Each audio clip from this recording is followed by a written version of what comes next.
হযরত আব্দুল্লাহ বিন উম্মে মাকতুম আমার নবীকে প্রশ্ন করেন, ইয়া রাসূলুল্লাহ, আমার ঘর তো মসজিদে নববী থেকে অনেক দূরে।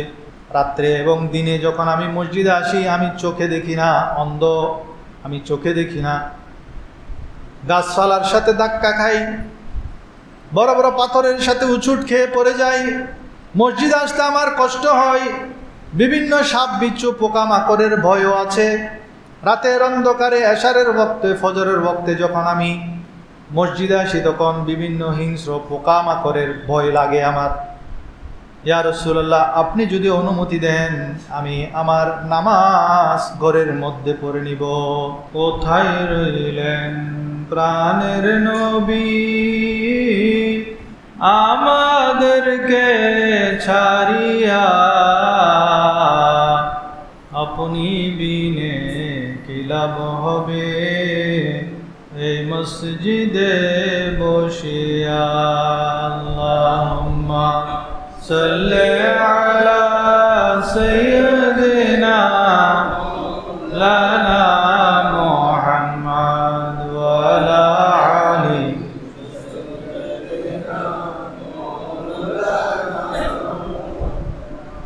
আলহামদুলিল্লাহ, আল্লাহ পাকের দরবারে লাখো কোটি শুকরিয়া আদায় করছি।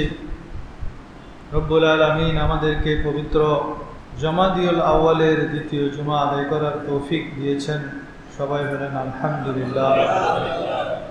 আমি সূরা আল মুমিনুনের 1 এবং 2 নং আয়াত তেলাওয়াত করেছি। এই আয়াতের মাতাহাত আমি আজকে নামাজের ফজিলত, বরকত, নামাজের গুরুত্ব সম্পর্কে সংক্ষিপ্ত আকারে আলোচনা করার চেষ্টা করব। ওমা তৌফিকি ইল্লা বিল্লাহ। আল্লামা সুয়ুতি রহমতুল্লাহ আলাইহি লিখেন, হযরত জিবরাইল আলাইহিস সালাতু ওয়াস সালাম হযরত আদম আলাইহিস সালাতু ওয়াস সালামের কাছে 20 বার ওহী নিয়ে এসেছিলেন। ইদ্রিস আলাইহিস সালাতু ওয়াস সালামের কাছে 4 বার ওহী নিয়ে এসেছিলেন।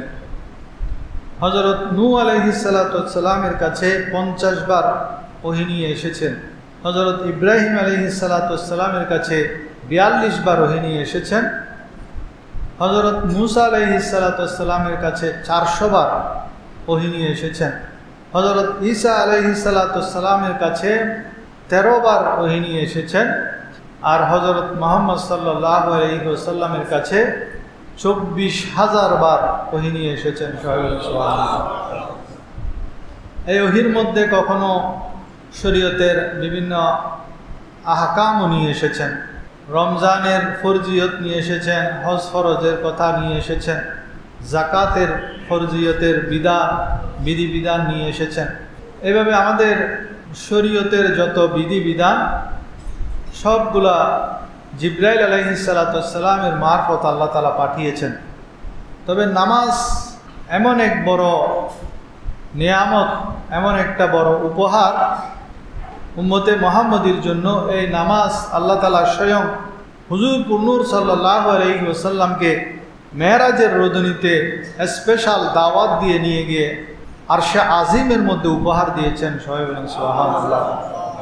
সেই হিসাবে 50 ওয়াক্ত নামাজ আমাদের জন্য আল্লাহ তাআলা দান করেছেন। মূসা আলাইহিস সালাতু ওয়াস সালামের অনুরোধে 5 ওয়াক্ত এভাবে কমাতে কমাতে 9 বার আল্লাহ রসুল সাল্লাল্লাহু আলাইহি ওয়াসাল্লাম 9 বার আসা যাওয়া করেছেন। 9 বারে মোট 45 ওয়াক্ত কমিয়ে আমাদের জন্য আল্লাহ তাআলা 5 ওয়াক্ত নামাজ রেখেছেন। সবাই বলেন সুবহানাল্লাহ। আল্লাহর কাছে ভালো বান্দা হওয়ার জন্য সবচেয়ে বড় মাধ্যম হলো নামাজ। কারণ কোরআনের মধ্যে যত জায়গায় বান্দার ভালো বৈশিষ্ট্যসমূহ বর্ণনা করেছেন আল্লাহ তাআলা, প্রত্যেক জায়গায় নামাজের কথা আছে। যেমন আমি খুতবার শুরুতে যে আয়াত তেলাওয়াত করেছি সেখানেও আল্লাহ তাআলা বলছেন, নিশ্চয়ই মুমিনগণ সফল। قد أفلح المؤمنون الذين هم في صلاتهم خاشعون। যারা নিজেদের নামাজে খুশু খুজু অবস্থায় থাকে, বিনয়াবনত থাকে। খুশু খুজু কি জিনিস? খুশু খুজু হলো আপনি যখন নামাজ পড়বেন তখন আপনার ডানে কে আছে, বামে কে আছে সেটাও আপনি বুঝতে পারবেন না। সেটার নাম হলো সংক্ষেপে খুশু খুজু। আপনার অঙ্গ প্রত্যঙ্গগুলোও বিনয়ে অবনত থাকবে। এক ব্যক্তি নামাজ পড়া অবস্থায় নিজের দাড়ি নিয়ে খেলা করছিল, দাড়ি নিয়ে এভাবে এভাবে খেলা করছিল। আল্লাহ রসুল সাল্লাল্লাহু আলাইহি ওয়াসাল্লাম যখন দেখলেন, তাকে বললেন যে তুমি নামাজ পড়ছো কিন্তু নামাজের মধ্যে তোমার শারীরিক খুশু যেটা, বিনয় যেটা, সেটা নাই। একটা হলো অন্তরের খুশু একাগ্রতা বিনয়, আরেকটা হলো শারীরিক একাগ্রতা। সেজন্য নামাজের মধ্যে যখন দাঁড়াবো তখন আমরা দাড়ি নিয়ে কাপড় চোপড় নিয়ে বিভিন্ন জায়গায় নামাজের সময় সামনের মসজিদের সৌন্দর্য দেখে, ফ্যান কয়টা ঘুরতেছে সেগুলা দেখে, কয়টা ফ্যান আছে মসজিদের মধ্যে, কয়টা পিলার আছে, এগুলার যাতে আমরা হিসাব না করি। অনেকে আছেন নামাজে দাঁড়িয়ে এসব হিসাব করে। ইমাম সাহেবের টুপি দেখা যাচ্ছে টুপিটা সুন্দর কিনা, আমার সামনের মুসল্লির টি শার্টের পিছনে কিছু লেখা আছে, আপনি সেগুলা পড়তেছেন। এই সব কিছু হলো খুশু বিনয় আবনতা হওয়ার বিপরীত।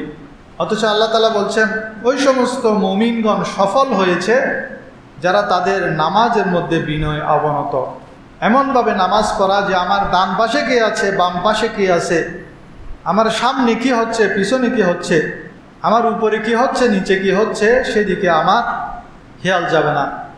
সূরা মাআরিজের 34 এবং 35 নম্বর আয়াতে আল্লাহ তাআলা বলেন, ওয়াল্লাযীনা হুম আলা সালাতিহিম ইউহাফিজুন উলাইকা ফি জান্নাতিম মুকরামুন। আর যারা তাদের নামাজের হেফাজত করে তারাই জান্নাতে সম্মানিতভাবে অবস্থান করবে। তাহলে নামাজের যদি আমরা হেফাজত করি, 5 ওয়াক্ত নামাজ যদি আমরা যথাযথভাবে আদায় করি, সেটার হেফাজত করি, আল্লাহ তাআলা বলছেন তারা জান্নাতের মধ্যে সম্মানিতভাবে অবস্থান করবে। আমরা জান্নাতের মধ্যে সম্মানিতভাবে অবস্থান করতে চাই কি চাই না? যদি চাই তাহলে আমাদের কি করতে হবে? নামাজের হেফাজত করতে হবে। সূরা আনফালের 3 এবং 4 নম্বর আয়াতে আল্লাহ তাআলা বলেন, আল্লাযীনা ইউকিমুনাস সালাতা ওয়া মিম্মা রাযাকনাহুম ইউনফিকুন উলাইকা হুমুল মুমিনুনা হাক্কান। যারা নামাজ কায়েম করে এবং আমি তাদেরকে যা রিজিক দিয়েছি তা থেকে ব্যয় করে, উলাইকা হুমুল মুমিনুনা হাক্কান, তারাই হলো প্রকৃত মুমিন। তাহলে প্রকৃত মুমিন হতে হলে, আল্লাহর দৃষ্টিতে যদি আপনি প্রকৃত মুমিন হতে চান, আপনাকে নামাজ কায়েম করতে হবে এবং সাথে সাথে আল্লাহ তাআলা যে রিজিক দান করেছেন সেই রিজিক থেকে আল্লাহর রাস্তায় খরচ করতে হবে। আল্লাহ তাআলা আমাদেরকে আল্লাহর রাস্তায় খরচ করার এবং নামাজ কায়েম করার তৌফিক দান করুন। সবাই বলেন আমিন। সাহাবায়ে কেরামের নামাজের খুশু খুজু কেমন ছিল সেটা আলী রাদিয়াল্লাহু তাআলা আনহুর একটি ঘটনা থেকে প্রমাণ পাওয়া যায়। হযরত আলী কাররামাল্লাহু ওয়াজহাহু, ওনার পায়ের মধ্যে এক যুদ্ধের মধ্যে ওনার পায়ের মধ্যে তীর বিদ্ধ হয়েছে, সুচালো তীর। তীর যখন পায়ের মধ্যে বিদ্ধ হয়েছে, ওই তীরখানা ওনার পা থেকে কেউ বের করতে পারে না। তিনি চিৎকার চেঁচামেচি করে ব্যথায় কুকড়ে উঠেন, চিৎকার দিয়ে ওঠেন। তখন কয়েকজন সাহাবী পরামর্শ দিল, আলী রাদিয়াল্লাহু তাআলা আনহু যখন নামাজের মধ্যে দাঁড়ান, উনি এতটা একাগ্রতার সাথে বিনয়ের সাথে নামাজের মধ্যে দাঁড়ান, ওনার ডানে কি হচ্ছে, বামে কি হচ্ছে, পিছনে সামনে কি হচ্ছে, ওনার খবর থাকে না। উনি আল্লাহর প্রেমের মধ্যে বিভোর হয়ে নামাজের মধ্যে ব্যস্ত হয়ে যান। সেটাই হবে সুযোগ, তিনি যখন নামাজে দাঁড়াবেন ওনার পায়ের মধ্য থেকে সেই তীরখানা তখন টেনে বের করা যাবে। আলী রাদিয়াল্লাহু তখন নামাজের মধ্যে দাঁড়ালেন।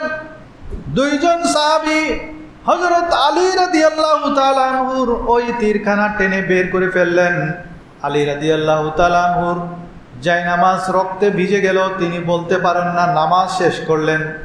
নামাজ শেষে তিনি দেখতে পেলেন রক্ত, তখন তিনি বুঝতে পারলেন তার পা থেকে তীরখানা টেনে বের করা হয়েছে, কিন্তু তার কোনো খবর নাই। সবাই বলেন সুবহানাল্লাহ।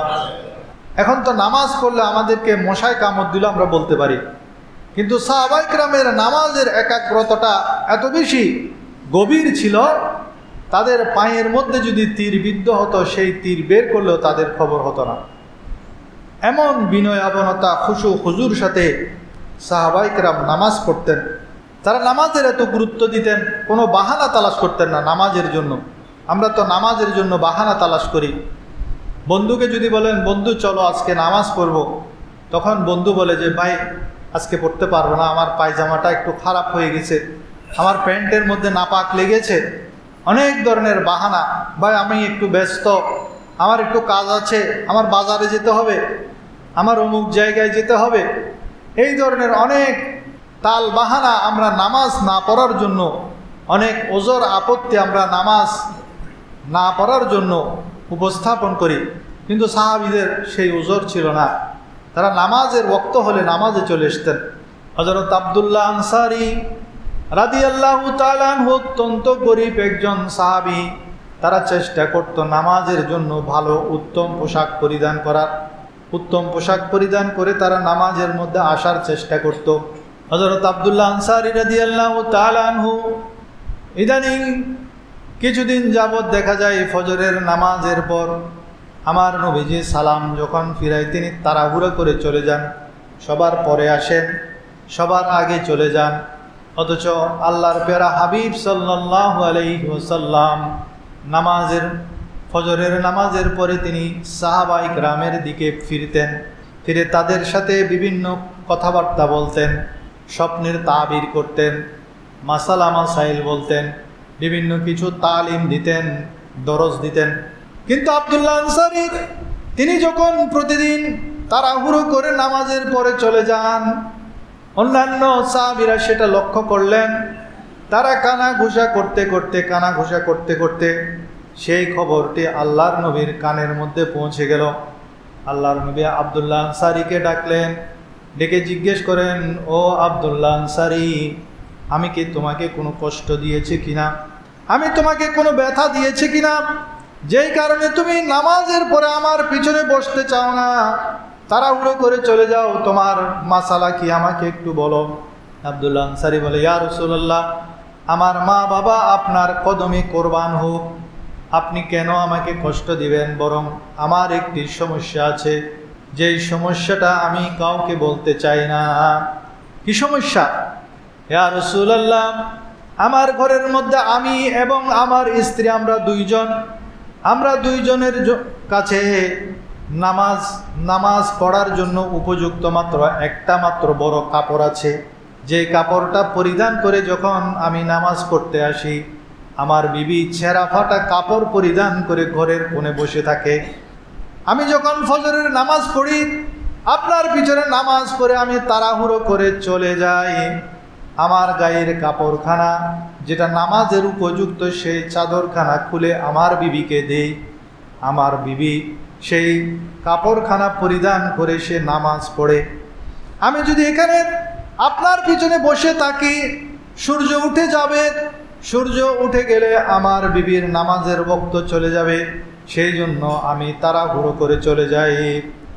আল্লাহ রাসূল সাল্লাল্লাহু আলাইহি ওয়াসাল্লাম হযরত আব্দুল্লাহ আনসারী রাদিয়াল্লাহু তাআলা আনহুর এই কথা শুনে দু চোখ দিয়ে পানি গড়িয়ে পড়ে দাড়ি মোবারক পর্যন্ত ভিজে গেল।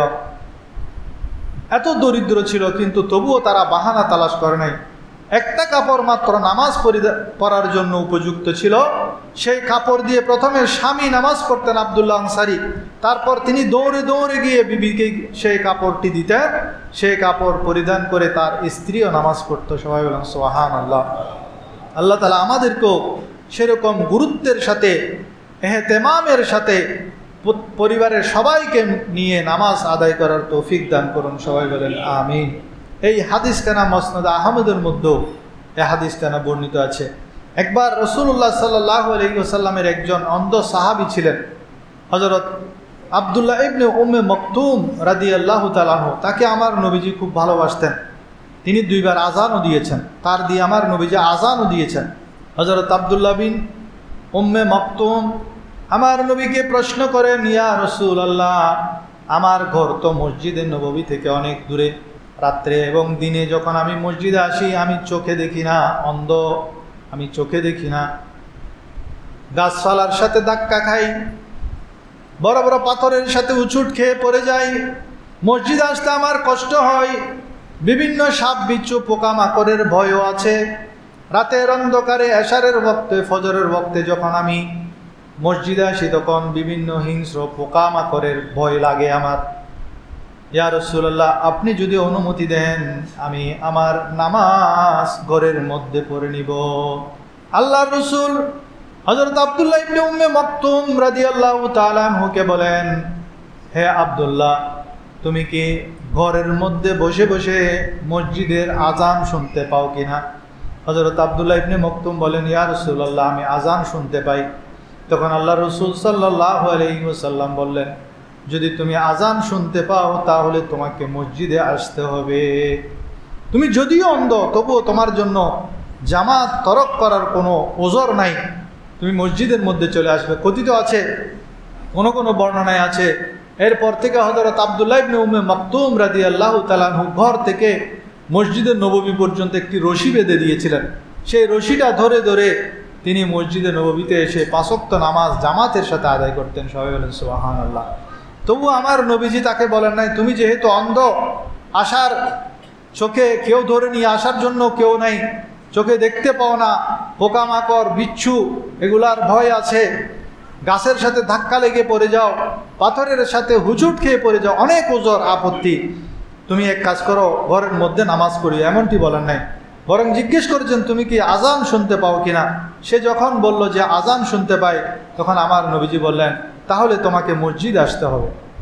এখন আমরা যখন ফজরের আজান হয়, আজানের আওয়াজ কানের মধ্যে যখন আসে ঘুম ভেঙে যায়, তবু আমরা ঠান্ডা ঠান্ডা বাতাস খেয়ে ফ্যানটা বন্ধ করে, বাহিরের আবহাওয়াটা ঠান্ডা, সেই সময়টাকে আরও ঘুমের মধ্যে, অঘোর ঘুমের মধ্যে কাটিয়ে দেয়।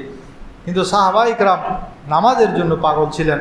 নবীজিও তাদেরকে সেই সুযোগ দেন নাই যে অন্ধ তবুও তুমি মসজিদের মধ্যে চলে আসো। সবাই বলেন সুবহানাল্লাহ। আল্লাহুম্মা সাল্লি আলা সাইয়্যিদিনা মাওলানা মুহাম্মদ ওয়া আলা আলি সাইয়্যিদিনা মাওলানা মুহাম্মদ।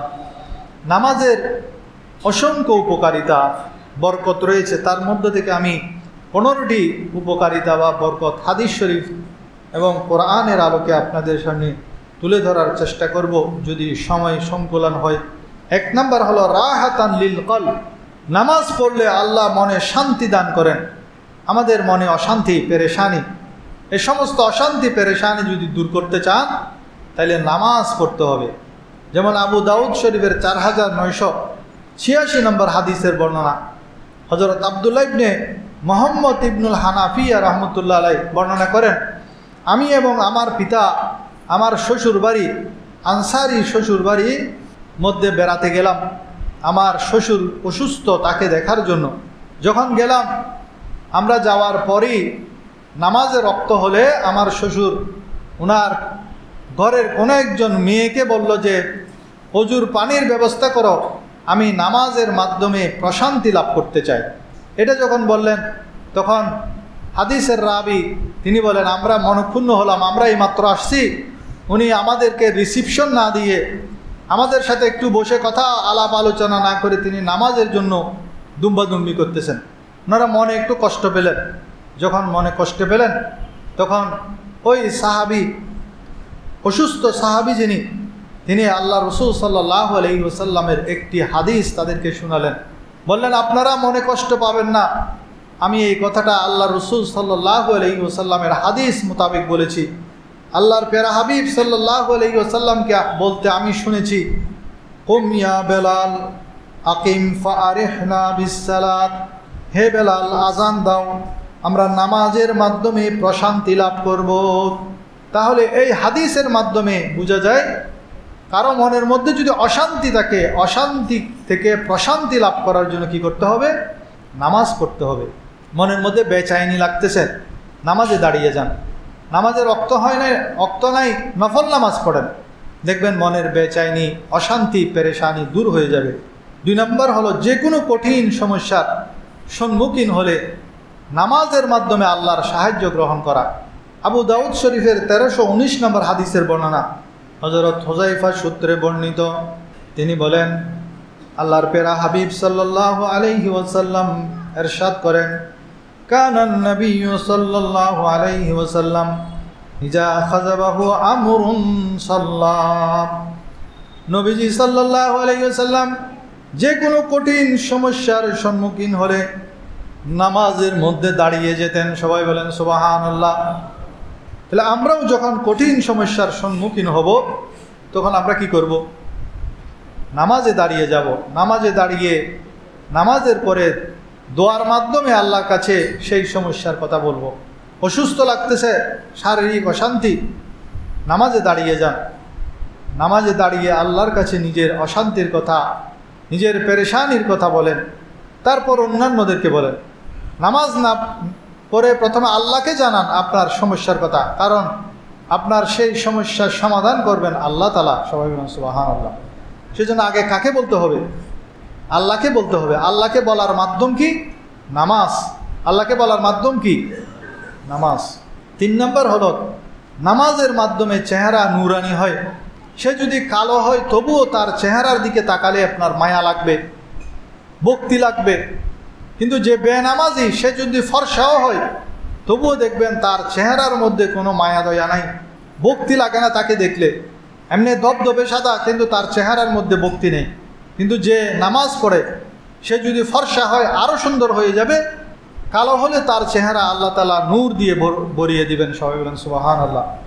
মুসলিম শরীফের 422 নম্বর হাদিসের বর্ণনা, আসসালাতু নূরুন ওয়াস সাদাকাতু বুরহান। নামাজ হলো নূর এবং সদকা হলো দলিল। সেজন্য যত বেশি নামাজ পড়বেন আপনার চেহারা তত বেশি নূরানি হবে।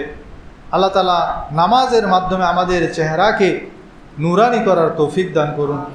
4 নম্বর হলো কিয়ামতের দিন প্রথম হিসাব হবে নামাজের। নামাজের হিসাব যদি যথাযথভাবে দিতে পারেন পরের হিসাবগুলো আপনার জন্য সহজ হয়ে যাবে। আর নামাজের হিসাবের মধ্যে যদি আপনি গড়বড় করেন পরের হিসাবগুলো আপনার জন্য আমার জন্য কঠিন হয়ে যাবে। যেমন সহিহুল জামের 2573 নম্বর হাদিসের বর্ণনা, আল্লাহর নবী সাল্লাল্লাহু আলাইহি ওয়াসাল্লাম ইরশাদ করেন, আউয়ালু মা ইউহাসাবু বিহিল আবদু ইয়াউমাল কিয়ামাতিস সালাত ফাইন সালাহাত সালাহা সাইরু আমালিহি ওয়া ইন ফাসাদাত ফাসাদা সাইরু আমালিহি। কিয়ামতের দিন বান্দার প্রথম যে বিষয়ের হিসাব নেওয়া হবে সেটা হলো নামাজ। যদি তার নামাজ ভালো হয় তবে তার অন্যান্য আমলও ভালো গণ্য হবে, আর যদি নামাজ নষ্ট হয়ে যায় তবে তার অন্যান্য আমলও নষ্ট হয়ে যাবে। সেজন্য সবচেয়ে বেশি গুরুত্ব দিতে হবে কিসের? নামাজের। নামাজ ঠিক রেখে বাকি আরেক আমল, আপনি সমাজ সেবা করেন, গরিবদের অসহায় গরিবদের সাহায্য সহযোগিতা করেন, মা বাবার খেদমত করেন, মিথ্যা কথা থেকে বেঁচে থাকেন, অনেক ভালো ভালো কাজ করেন, কিন্তু আপনি নামাজ পড়েন না। আল্লাহ রসুল বলেন আপনার নামাজটা যদি ঠিক না থাকে তাহলে সব নেক আমলগুলো নষ্ট হয়ে যাবে। নামাজটা যদি ঠিক থাকে, প্রথম হিসাব যেটা নামাজ সেটা যদি ঠিক থাকে, এরপরে যদি আপনি প্রতিদিন 100 বার দরুদ শরীফ পড়েন, তাসবিহ তাহলিল পড়েন, আপনার মা বাবার খেদমত করেন, এই যে আমল যেগুলো করছেন, সমাজ সেবা করেন, গরিব অসহায় মিসকিনদের সাহায্য সহযোগিতা করেন, এই সব নেক আমলগুলো তখন কাজে আসবে। তাহলে আমাদের সকল নেক আমলকে কাজে লাগানোর জন্য সবচেয়ে বেশি যে বিষয়টি, যে আমলটির গুরুত্ব দিতে হবে সেটার নাম কি? নামাজ। সেটার নাম কি? নামাজ। আল্লাহ তাআলা আমাদেরকে সেই নামাজের গুরুত্ব বোঝার তৌফিক দান করুন। 5 নম্বর হলো 5 ওয়াক্ত নামাজের জন্য জান্নাত অবধারিত। আবু দাউদ শরীফের 1420 নম্বর হাদিসের বর্ণনা, আল্লাহর পেরা হাবিব সাল্লাল্লাহু আলাইহি ওয়াসাল্লাম ইরশাদ করেন, যে ব্যক্তি 5 ওয়াক্ত নামাজ যথাযথভাবে পালন করবে এবং সেটা অবহেলাবশত পরিত্যাগ করবে না, কানা লাহু ইনদাল্লাহি আহাদুন আইয়ুদখিলাহুল জান্নাহ, মহান আল্লাহ তাকে জান্নাতে প্রবেশ করানোর ওয়াদা করেছেন। আল্লাহর ওয়াদা মিথ্যা হতে পারে না। আল্লাহ তাআলা ওয়াদা করেছেন যে 5 ওয়াক্ত নামাজ যথাযথভাবে হেফাজত করবে, অবহেলা করবে না, তুচ্ছ তাচ্ছিল্য করবে না নামাজকে, তার জন্য আল্লাহ ওয়াদা, জান্নাতের ওয়াদা করেছেন। ষষ্ঠ নাম্বার হলো নামাজ দ্বারা অস্থিরতা দূর হয়, কৃপণতা দূর হয়। সূরা মাআরিজের 19 থেকে 23 নম্বর আয়াতের মধ্যে আল্লাহ বর্ণনা করেন, আউযু বিল্লাহি মিনাশ শাইতানির রাজীম, ইন্নাল ইনসানা খুলিকা হালুয়া। মানুষ তো সৃষ্টি হয়েছে অস্থির রূপে। মানুষকে আল্লাহ তাআলা কী রূপে সৃষ্টি করেছেন? অস্থির। আমরা সৃষ্টিগতভাবে অস্থির। কখন অস্থির হই? ইজা মাসসাহুশ শাররু জাজুআ, যখন কোনো অনিষ্ট বিপদ আপদ স্পর্শ করে তখন সে হা হুতাশ করে। আল্লাহ তাআলা বলছেন, যখন তাকে কোনো বিপদে স্পর্শ করে তখন সে হাই হাই, আফসোস আফসোস, সে হা হুতাশ করে, কারণ তাকে অস্থির হিসাবে আল্লাহ সৃষ্টি করেছেন। ওয়াইজা মাসসাহুল খায়রু মানুআ, আর যখন সে কল্যাণ প্রাপ্ত হয়, ধন সম্পদ পেয়ে যায়, 2 তলা 4 তলা 10 তলা 3টা 4টা বিল্ডিংয়ের মালিক হয়ে যায়, তখন সে কৃপণ হয়ে যায়। ইল্লাল মুসাল্লিন, তবে স্বতন্ত্র হলো তারা যারা নামাজি, যারা নামাজ পড়ে, 5 ওয়াক্ত নামাজের হেফাজত করে, তারা স্বতন্ত্র। তারা হা হুতাশও করে না, তারা কৃপণতাও করে না, তারা অস্থির হিসাবে পরিচিতি লাভ করে না। আল্লাযীনা হুম আলা সালাতিহিম দাইমুন, যারা তাদের নামাজের মধ্যে সার্বক্ষণিক দায়েম থাকে, সার্বক্ষণিক তারা কায়েম থাকে নামাজের মধ্যে। 5 ওয়াক্ত নামাজ শুধু 4 ওয়াক্ত পড়লো, ফজরের রক্ত বাদ দিল, সেটা না। 5 ওয়াক্ত নামাজের মধ্যে তারা কায়েম থাকে, সেটাকে বলা হয় নামাজ কায়েম করা। আমি মাঝে মাঝে পড়লাম, মাঝে মাঝে ছেড়ে দিলাম, সপ্তাহে পড়লাম, জুমার নামাজ পড়লাম, ঈদের নামাজ পড়লাম, অন্যান্য নামাজ ছেড়ে দিলাম, মাঝে মাঝে মাগরিবের রক্ত ভালো লাগলে পড়লাম, অন্য সময় ছেড়ে দিলাম, সেটার নাম নামাজ কায়েম নয়। সে নামাজি হতে পারে নাই। নামাজি হতে হলে তাকে 5 ওয়াক্ত 5 বার এহতেমামের সাথে আদায় করতে হবে, তাহলে আল্লাহ তাআলা তাকে অস্থিরতা থেকে মুক্তিদান করবেন, হা হুতাশ থেকে। যদিও বিপদ আসে, সে হা হুতাশ করবে না। যারা নামাজি, তাদেরকে যদি বিপদে গ্রেফতার করে, তখন সে, তার মনের মধ্যে একটা প্রশান্তি থাকবে, আমি তো 5 ওয়াক্ত নামাজ পড়ি, আমার সাথে আমার আল্লাহ আছে। নামাজি যারা, বিপদ আপদ আসলে তারা ভেঙে পড়ে না, কারণ তার মনোবল আছে কি, আমি 5 ওয়াক্তে 5 বার, আজকে ফজরের নামাজও আমি পড়েছি জামাতের সাথে, আমার কিসের ভয়, আমার সাথে তো আমার আল্লাহ আছে। কিন্তু যে নামাজ কালাম পড়ে না, ছোটোখাটো বিপদে হাই হাই, আমি কি করব, আমি কি করব, কার কাছে যাব। ও মানুষের দুয়ারে দুয়ারে ধর্ণা দেয়। মানুষ যখন তাকে দূর দূর করে তাড়িয়ে দেয়, তখন সে আর আল্লাহর সামনে আসতে ভয় পায়। আমি কোন মুখ নিয়ে আল্লাহর কাছে যাব? সেজন্য নামাজকে আঁকড়ে ধরতে হবে, হা হুতাশ থেকে বাঁচার জন্য, অস্থিরতা থেকে বাঁচার জন্য। 7 নাম্বার হলো নামাজ অশ্লীলতা এবং অপছন্দনীয় মন্দ কাজ থেকে বাঁচায়। সূরা আনকাবুতের 45 নম্বর আয়াতের মধ্যে আল্লাহ তাআলা ইরশাদ করেন, ইন্নাস সালাতা তানহা আনিল ফাহশাই ওয়াল মুনকার, নিশ্চয় নামাজ অশ্লীলতা এবং মন্দ কাজ থেকে বিরত রাখে। এখন আপনাদের মনে প্রশ্ন আসতে পারে, আমি নামাজও পড়ি আবার মন্দ কাজও করি, আমি নামাজও পড়ি, মোবাইলের মধ্যে আমি সিনেমাও দেখি, নামাজও পড়ি, আমি ব্যবসার মধ্যে মিথ্যা কথাও বলি, নামাজ তো আমাকে মন্দ কাজ থেকে বিরত রাখছে না। এটা ভুল ধারণা। আপনি যদি 5 ওয়াক্ত নামাজ প্রতিদিন পড়েন, কমপক্ষে আপনার 1.5 ঘন্টা সময় মসজিদের মধ্যে কাটছে, নামাজের মধ্যে কাটছে। 5 ওয়াক্ত নামাজ যদি আপনি ধীর স্থিরভাবে পড়েন, একদিনে আপনার 1.5 ঘন্টা সময় নামাজের মধ্যে কাটাচ্ছেন, তাহলে এই 1.5 ঘন্টার সময় আপনি চিন্তা করেন, আপনি কি কোনো কুখিয়াল করবেন? এই 1.5 ঘন্টার সময় কি আপনি কোনো মুভি দেখতেছেন? 1.5 ঘন্টার সময় কি আপনি হাতের মধ্যে মোবাইল নেন? 1.5 ঘন্টার সময় কি আপনি মুভি দেখেন না? গুনাহ থেকে বেঁচে যাচ্ছেন না? 1.5 ঘন্টার সময় কি আপনি মিথ্যা কথা বলছেন না? এই 1.5 ঘন্টার সময় আপনি কি কাউকে ধোঁকা দিচ্ছেন না? এই যে এই 1.5 ঘন্টার সময় তো আপনার জন্য অনেক বড় নিয়ামত। এভাবে যদি 6 দিন হিসাব করেন, 9 ঘন্টা সময়, এই 9 ঘন্টা সময় সপ্তাহের মধ্যে 6 দিনের মধ্যে আপনাকে নামাজ অশ্লীলতা থেকে, বেহায়াপনা থেকে, মন্দ কাজ থেকে দূরে সরিয়ে রাখছে। তার পাশাপাশি যদি আপনি তাহাজ্জুদ পড়েন, পাশাপাশি যদি আপনি চাশতের নামাজ পড়েন, আওয়াবিনের নামাজ পড়েন, তখন আরও সময় বেড়ে যাবে। 9 ঘন্টাটা 18 ঘন্টা হয়ে যাবে। এভাবে নামাজ মানুষকে মন্দ কাজ থেকে, অশ্লীলতা থেকে বিরত রাখে। 8 নম্বর হলো নামাজ বিগত জীবনের সকল গুনাহ মাফের মাধ্যম। সহিহ মুসলিম শরীফের 428 নম্বর হাদিসের বর্ণনা, হযরত ওসমান রাদিয়াল্লাহু তাআলা আনহু বলেন, নবী করিম সাল্লাল্লাহু আলাইহি ওয়াসাল্লাম ইরশাদ করেন, লা ইয়াতাওয়াদ্দাউ রাজুলুন মুসলিমুন ফায়ুহসিনুল ওযুয়া ফায়ুসাল্লি সালাতান ইল্লা গাফারাল্লাহু লাহু মা বাইনাহু ওয়া বাইনাস সালাতিল্লাতী তালিহা। যে ব্যক্তি উত্তম রূপে ওযু করে নামাজ আদায় করবে, তার সমস্ত গুনাহ আল্লাহ রাব্বুল আলামিন ক্ষমা করে দিবেন। সমস্ত গুনাহ বলতে এখানে সগীরা গুনাহ, কবিরা গুনার জন্য তওবা করতে হবে। মুসলিম শরীফের 440 নম্বর হাদিসের বর্ণনা, আসসালাতু খামসুন ওয়াল জুমআতু ইলাল জুমআতি ওয়া রমাদানুন ইলা রমাদান মুকাফফারাতুন মা বাইনাহুন্না ইজাজতানাবা আল কাবাইর।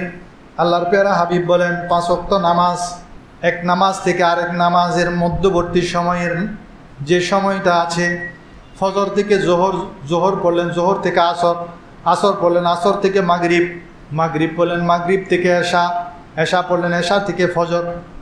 এই যে মাঝখানে গ্যাপ, এই সময়টুকুতে যত সগীরা গুনাহ হবে, ফজরের নামাজ পড়েছেন, নামাজ পড়ার পর থেকে জোহর পর্যন্ত এই সময়টাতে যত সগীরা গুনাহ হবে, জোহরের নামাজ পড়ার সাথে সাথে সমস্ত সগীরা গুনাহ অটোমেটিক মাফ হয়ে যাবে। সবাই বলেন সুবহানাল্লাহ। এভাবে 5 ওয়াক্ত নামাজের মাধ্যমে 24 ঘন্টার সমস্ত সগীরা গুনাহ আল্লাহ আমাদের মাফ করে দিবেন। আর এরপরও যদি কিছু গুনাহ থেকে যায়, তা জুমার মাধ্যমে মাফ হবে। এই জুমা থেকে আরেক জুমা, যখন আপনি জুমার নামাজ পড়বেন, এই জুমার নামাজের মাধ্যমে মাফ হবে।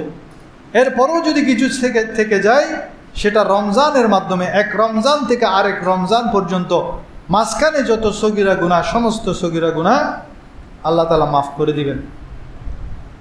মুসলিম শরীফের 1409 নম্বর হাদিসের বর্ণনা, মাসালুস সালাতি খামসিন কামাসালি নাহারি জারিন গামরি আলা বাবি আহাদিকুম ইয়াগতাসিলু মিনহু কুল্লা ইয়াউমিন খামসা মাররা।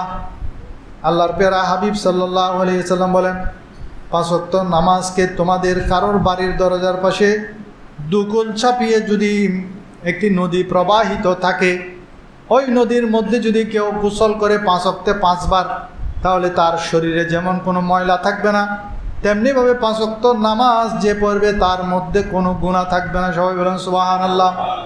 আপনার ঘরের সামনে একটা নহর আছে, আপনি 5 বার সেই নহরের মধ্যে কি করেন? গোসল করেন, তাহলে আপনার শরীরে তো কোনো ময়লা থাকবে না। ঠিক তদ্রূপ 5 ওয়াক্ত নামাজ যদি আপনি পড়েন, তখন আপনার আমল নামার মধ্যে কোনো গুনাহ আর বাকি থাকবে না, সমস্ত গুনাহ ঝরে যাবে। সেজন্য আমাদের গুনাহ মুক্তির জন্য 5 ওয়াক্ত নামাজ পড়া অত্যন্ত জরুরি। আল্লাহ তাআলা আমাদেরকে তৌফিক দান করুন।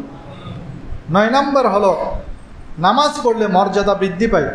মুসলিম শরীফের 480 নম্বর হাদিস, হযরত সাওবান রাদিয়াল্লাহু তাআলা আনহুর কাছে, যিনি আল্লাহর পেয়ারা হাবিব সাল্লাল্লাহু আলাইহি ওয়াসাল্লামের আজাদকৃত গোলাম, ওনার কাছে এসে একজন প্রশ্ন করল, হে সাওবান, আপনি আমাকে এমন একটি আমলের কথা বলুন যে আমলটি করলে আল্লাহ আমাকে জান্নাত দিবেন এবং মর্যাদা বৃদ্ধি করে দিবেন। তখন নবীজির গোলাম বললেন, আমি আল্লাহর পেয়ারা হাবিব সাল্লাল্লাহু আলাইহি ওয়াসাল্লামকে এই প্রশ্নটি করেছিলাম। তখন নবীজি আমাকে জবাবে বলেছেন, আলাইকা বিকাসরাতিস সুজুদ, তুমি যদি জান্নাত লাভ করতে চাও এবং মর্যাদা বৃদ্ধি হোক সেটা যদি চাও, আলাইকা বিকাসরাতিস সুজুদ, তাহলে তুমি বেশি বেশি সিজদা করো।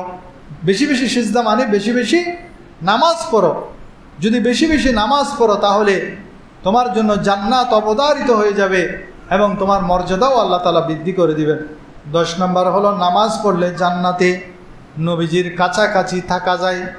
হযরত রবিয়া ইবনে কাব রাদিয়াল্লাহু তাআলা আনহু উনি বর্ণনা করেন, একবার আমি আল্লাহর পেয়ারা হাবিব সাল্লাল্লাহু আলাইহি ওয়াসাল্লামের হুজরার মধ্যে নবীজির সাথে নবীজির খেদমতে ছিলাম।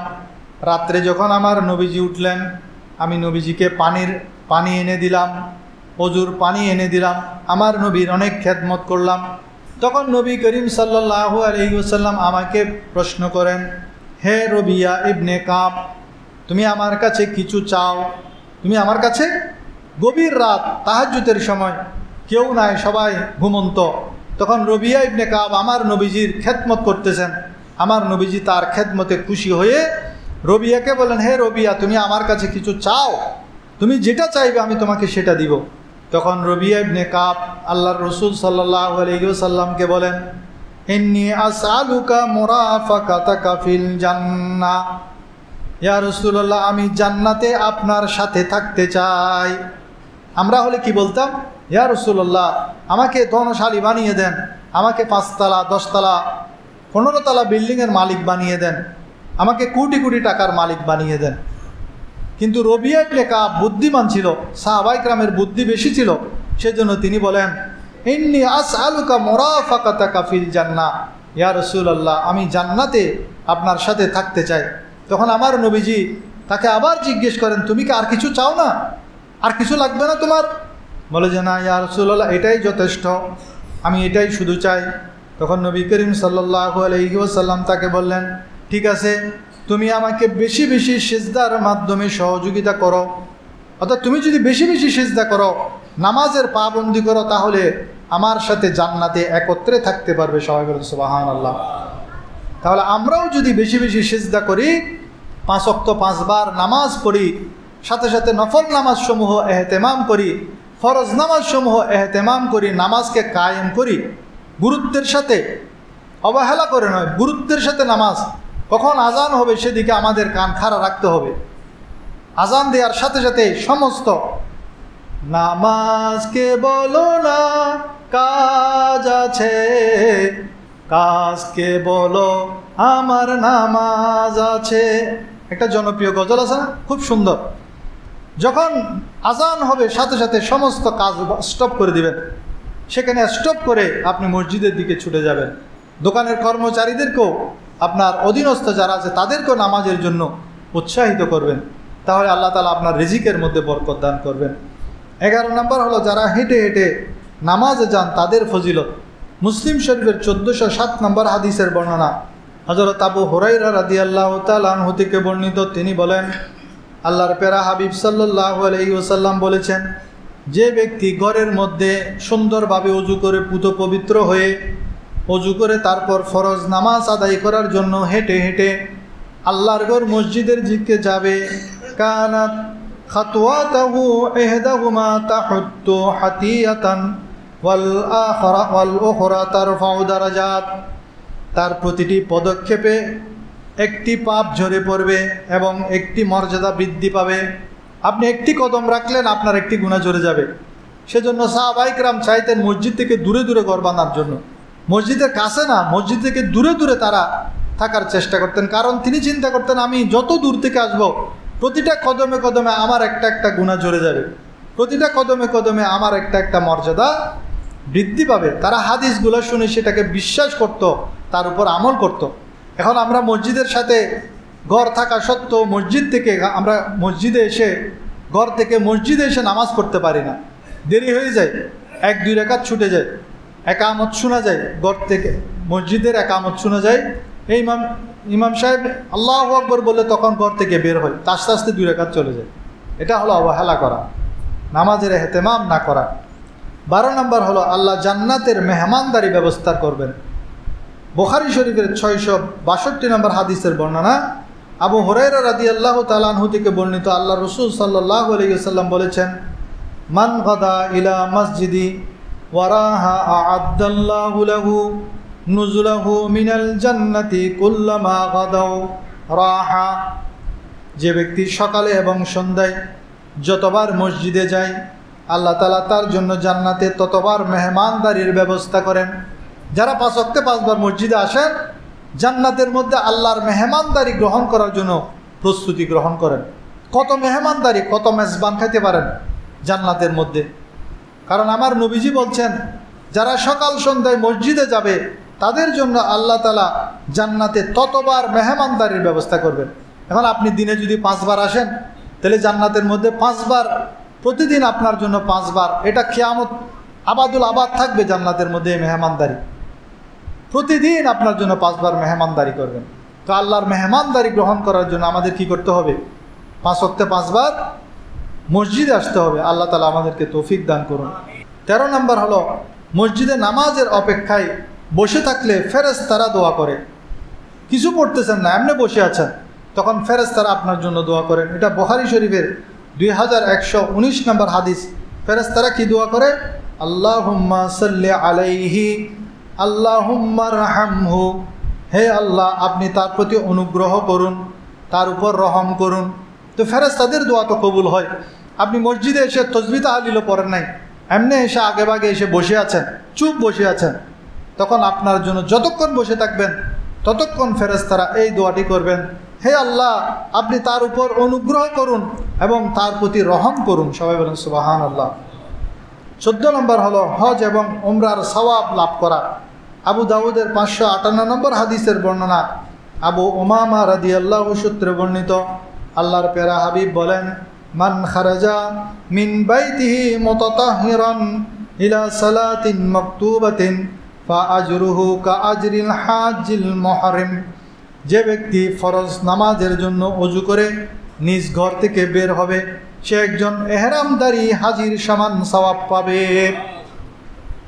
এহরাম পরিধান করে হাজি যেরকম হজ করে যে সওয়াব পায়, যে ব্যক্তি ঘরের মধ্যে ওযু করে নামাজের জন্য বের হবে, সে যেন এহরাম পরিধান করে হজের জন্য বের হলো। সবাই বলেন সুবহানাল্লাহ।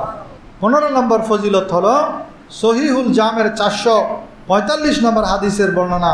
যে ব্যক্তি মসজিদে যাওয়ার পর থেকে মসজিদে গেছে, নামাজ পড়ছে, তারপর যতক্ষণ পর্যন্ত ঘরে ফিরে যাবে না ততক্ষণ পর্যন্ত আল্লাহ তাআলা তাকে নেকি দিতেই থাকবেন, তার আমলনামার মধ্যে নেকি লেখা হতে থাকবে। আপনি যদি মসজিদ থেকে নামাজের জন্য আধা ঘন্টা আগে বের হয়েছেন, নামাজ পড়ে তাসবিহ তাহলিল পড়ে আরও আধা ঘন্টা, মোট 1 ঘন্টা সময় যদি আপনার ব্যয় হয়, এই 1 ঘন্টা যাবৎ আপনার আমলনামায় নেকি লেখা হবে। সবাই বলেন সুবহানাল্লাহ। নামাজের আরও অসংখ্য ফজিলত রয়েছে, যেমন পবিত্র কোরআনের মধ্যে বিভিন্নভাবে সরাসরি 80 বার কোরআনের মধ্যে নামাজের হুকুম এসেছে, আর বিভিন্নভাবে 700 বার নামাজের জিকির এসেছে। সবাই বলেন সুবহানাল্লাহ। যারা ফিজিওথেরাপিস্ট আছেন তাদের মতে নামাজ এটা হলো অনেক বড় একটা শরীর চর্চা।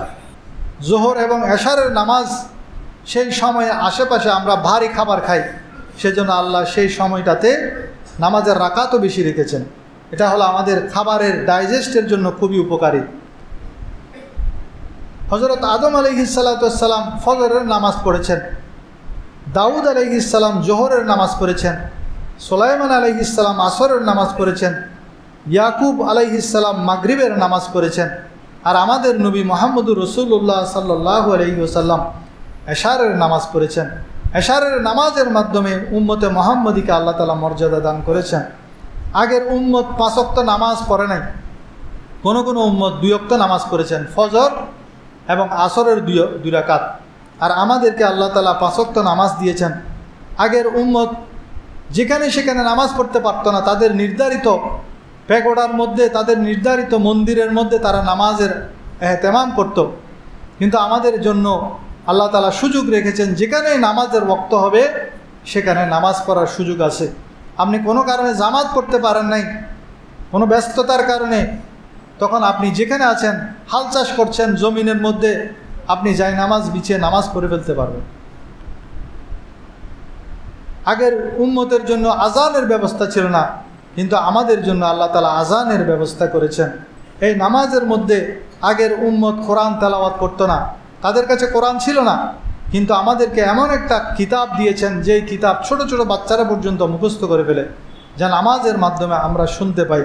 এবং যারা নামাজি তাদের জন্য সুখবর হলো, তাদেরকে যখন কবরে রাখা হবে তখন সে ফেরেশতাদেরকে বলবেন, তাকে যখন কবরে উঠে বসানো হবে সেই সময়টা হবে আসরের সময়। তার কাছে মনে হবে যেন এখন আসরের ওয়াক্ত, যেন সূর্য ডুবে যাচ্ছে, আসরের সময় চলে যাচ্ছে, সে এমনটি মনে করবে। তখন সে ফেরেশতারা যখন আসবে, ফেরেশতা যখন তাকে প্রশ্ন করবে, তখন তাদেরকে বলবে, থামো, আসর ওয়াক্ত চলে যাচ্ছে, আমি নামাজটা পড়িনি। এই ব্যক্তির নামাজের প্রতি এত আগ্রহ দেখে মুনকার নাকির ফেরেশতা কবরের সেই সওয়াল জবাব সেটা তার জন্য সহজ হয়ে যাবে। সবাই বলেন সুবহানাল্লাহ। তাহলে দুনিয়ার মধ্যে নামাজ পড়লে কত ফজিলত দেখেন। যদি নামাজ পড়তে মন না চাই, আপনার মনে চাচ্ছে না, তবুও আপনি খুব সুন্দরভাবে উজু করেন, সুন্দরভাবে এসে নামাজ পড়েন, ধীর স্থিরভাবে নামাজ পড়েন, নামাজ পড়ার পর কিছুক্ষণ বসে বসে তাসবিহ তাহলিল পড়েন। তারপর যদি আপনার যেই অশান্তি, মনের অস্থিরতা, যত পেরেশানি সেটা যদি দূর না হয়, আপনি আমাকে এসে বলবেন। মনে ইচ্ছে করতেছে না, তবুও আপনি পেরেশানি সত্ত্বেও, অনিচ্ছা সত্ত্বেও আপনি সুন্দরভাবে অজু করে যখন নামাজে চলে আসবেন, ধীর স্থিরভাবে নামাজ পড়বেন। যখন আপনি নামাজের পরে কিছুক্ষণ বসে বসে তাসবিহ তাহলিল পড়বেন, নামাজ পড়েই দৌড় দিবেন না, কিছুক্ষণ একদম একাগ্রতার সাথে আস্তে আস্তে ধীরে সুস্থে তাসবিহ তাহলিল যখন পড়বেন, তখন দেখবেন আপনার শরীর হালকা হয়ে গেছে। সকল পেরেশানি, দুঃখ, পেরেশানি আল্লাহ তাআলা সাথে সাথে দূর করে দিবেন। এই নামাজ পড়া আল্লাহ তাআলা সহজ করেছেন যাতে আমরা নামাজের ব্যাপারে ফাঁকিবাজি না করি। যদি দাঁড়িয়ে পড়তে না পারেন, হুকুম এসেছে তুমি অসুস্থতা যদি হয় বসে বসে পড়ো, বসে পড়তে না পারলে শুয়ে শুয়ে ইশারায় পড়ো। আপনি সফরের মধ্যে গেছেন, সফরের মধ্যে নামাজ 4 রাকাত নামাজকে 2 রাকাত করে দিয়েছেন, তবুও বলেছে তুমি সেই নামাজ ছাড়বে না। অজুর পানি নেই, বলেছে তুমি অজুর পানি না থাকলে সেই তায়াম্মুমের মাধ্যমে নামাজ পড়ো, তবুও নামাজ মাপ নাই। এক সাহাবী, বুখারী শরীফের 347 নম্বর হাদিসের মধ্যে আছে, হযরত আম্মার বিন ইয়াসির, উনি তো তায়াম্মুম করা জানেন, অজুর জন্য পানি না থাকলে তায়াম্মুম করতে হবে সেটা উনি জানেন। এখন এক সফরের মধ্যে ওনার গোসল ফরজ হয়ে গেছে, এখন পানি নেই, তো তিনি কি করলেন, যখন ফজরের সময় কেউ নাই, নির্জন অন্ধকার, উনি কাপড় চুপড় খুলে মরুভূমির মধ্যে গড়াগড়ি খাওয়া আরম্ভ করলেন, পুরো শরীরকে ধুলাবালি দিয়ে ভরিয়ে ফেললেন, তারপর উঠে নামাজ পড়লেন। নামাজ পড়ে যখন আল্লাহ রাসূল সাল্লাল্লাহু আলাইহি ওয়াসাল্লাম সাথে পরবর্তীতে দেখা হলো, নবীজি সাল্লাল্লাহু আলাইহি ওয়াসাল্লামকে ঘটনা বললেন, নবীজি মুস্কি হেসে দিলেন, বলছে হে আম্মার বিন ইয়াসির, তোমার এতটুকু করার প্রয়োজন নাই, তুমি অজুর জন্য যেরকম হাত মেরে 2 হাত মাসে করা, আবার মাটিতে হাত মেরে মুখ মাসে করা, এতটুকুই তোমার জন্য, গোসলের জন্য, তোমার শরীর যদি নাপাক হয়ে যায় গোসলের জন্য এতটুকুই তায়াম্মুম যথেষ্ট। অজুর জন্য যতটুকু তায়াম্মুম যথেষ্ট, ঠিক তদ্রূপ গোসলের জন্য ততটুকু তায়াম্মুম করলে হয়ে যাবে। এটা বুখারী শরীফের 347 নম্বর হাদিসের মধ্যে আছে। তবুও নামাজ বাদ নাই, পানি নেই, আপনি তায়াম্মুম করেন। সফরে আছেন, 4 রাকাতের জায়গায় 2 রাকাত পড়েন, কোনো ওজোর আপত্তি খাটাবেন না। যদি ওজোর খাটতো তাহলে কারবালার ময়দানে ইমাম হোসেন রাদিয়াল্লাহু তাআলা আনহু তিনি ওজোর দিতে পারতেন। চতুর্দিকে শত্রু সবাই ঘিরে রেখেছেন, যখন নামাজের বক্ত হয়েছেন, তিনি নামাজের জন্য সময় চেয়েছেন, তাকে সময় দেওয়া হয় নাই, তবুও তিনি অর্ধেককে যুদ্ধের ময়দানে দাঁড় করিয়ে দিয়ে তিনি নামাজ পড়েছেন। তিনি কিয়ামত পর্যন্ত আমাদেরকে শিক্ষা দিয়েছেন, এত কঠিন পরিস্থিতি তোমাদের আসবে না, কিন্তু এইরকম কঠিন পরিস্থিতিতেও আমি নামাজ ছাড়ি নাই, আমি নবীর আমি নামাজ ছাড়ি নাই, আমার কাঁধের উপর তরবারি, তবুও আমি নামাজ ছাড়ি নাই। তারা আমাদেরকে শিক্ষা দিয়ে গেছেন। আমার নবীজির শেষ বাক্য ছিল নামাজ, আসসালাত আসসালাত। নবীজির জীবনের শেষ রিকোয়েস্ট ছিল আমাদের প্রতি, উম্মতে মুহাম্মদীর প্রতি নামাজের ব্যাপারে। সেজন্য আমাদেরকে এই নামাজের প্রতি গুরুত্ব দিতে হবে। একটা সিজদা না করে শয়তান কিয়ামত পর্যন্ত মওদুদ হয়ে গেছে, আর আমরা দিনে কয়টা সিজদার নাফরমানি করছি? 5 ওয়াক্তে 5 বার আমরা আল্লাহর নাফরমানি করছি সিজদা না দিয়ে। অত শয়তান মাত্র আল্লাহর হুকুম, একটা হুকুম পালন করে নাই, সে মরদুদ হয়ে গেছে না? তো আমরা দিনে কয়বার মরদুদ হচ্ছে একবার চিন্তা করে দেখেন। আজকে থেকে ইনশাল্লাহ নামাজ পড়বেন তো? সবাইকে পড়ানোর চেষ্টা করবেন তো? আমরাও পড়বো এবং পরিবারের সবাইকে নামাজ পড়ানোর চেষ্টা করব। পরিশেষে আমি এতক্ষণ পর্যন্ত নামাজের যে ফজিলত বর্ণনা করেছি, সেই ফজিলত অনুযায়ী নামাজের সেই ফজিলত সমূহ আমাদের অর্জন করার তৌফিক দান করুন। যারা সুন্নত পড়েন আর